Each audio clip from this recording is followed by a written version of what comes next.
আসসালামু আলাইকুম।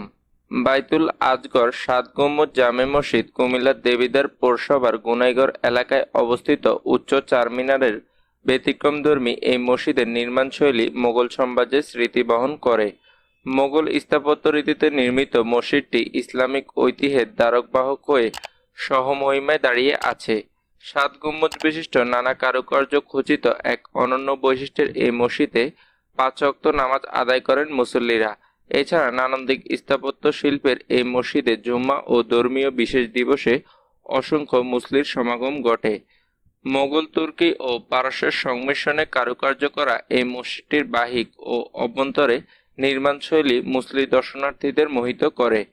মসজিদটির অপার সৌন্দর্য এখন পর্যটকদের হাতছানি দিচ্ছে। সরেজমিন গিয়ে জানা যায়, নির্মাণশৈলীর দিক থেকে গুনাইঘর বাইতুল আজগর সাত গম্বুজ জামে মসজিদটি দেশের বিখ্যাত মসজিদগুলোর অন্যতম। মোগল স্থাপত্যের নির্মাণ পদ্ধতি অনুসরণ করে আধুনিকতার সংমিশ্রণে নজরকাড়া অসংখ্য ক্যালিওগ্রাফিতে আঁকা ব্যতিক্রমী এই মসজিদটি দর্শনার্থীদের দৃষ্টি আকর্ষণ করছে। শীতাতপ নিয়ন্ত্রিত এই মসজিদের বিশেষ বৈশিষ্ট্য ক্যালিওগ্রাফি ও নির্মাণ কৌশল। মসজিদটির অভ্যন্তর, বাহির ও মিনার গম্বুজপাতে রয়েছে সিরামিক্সে করা শতাধিক ক্যালিওগ্রাফি। ঐতিহ্যবাহী লিপিশৈলীর সেকান্ত সুশল দেওয়ানি ছাড়াও রয়েছে 8টি বাংলা ক্যালিওগ্রাফি। মসজিদের উপর আলোকসজ্জার ব্যবস্থা রয়েছে। মসজিদের বাহিক ও অভ্যন্তরে টেরাকোটার অসাধারণ সুসজ্জিত কারুকাজের নান্দনিকতা যে কারো মন জুড়িয়ে যায়।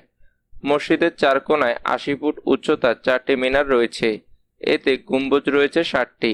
60টি গম্বুজের 5টি জারপাতি সমৃদ্ধ। মসজিদটি 48 ফুট দৈর্ঘ্য ও 36 ফুট প্রস্থ বিশিষ্ট। মসজিদে বাংলা ও আরবিতে ক্যালিওগ্রাফি করা হয়েছে। মসজিদে লেখা আল্লাহু শব্দটি রাতের অন্ধকারে তারকার মতো জ্বলজ্বল করে জ্বলতে থাকে। অনেক দূর থেকে আলো দেখা যায়। আরবি অক্ষরে দক্ষ কারিগরের নিপুণ হাতের ছোঁয়ায় লেখা রয়েছে সূরা আর রহমান, আয়াতুল কুরসি ও চারকুল। মসজিদের ভেতরের মূল অংশে 5টি গম্বুজ আছে। একটিতে লেখা আয়াতুল কুরসি, অন্য 4টি গম্বুজের ভেতর লেখা 4টি কুল সূরা।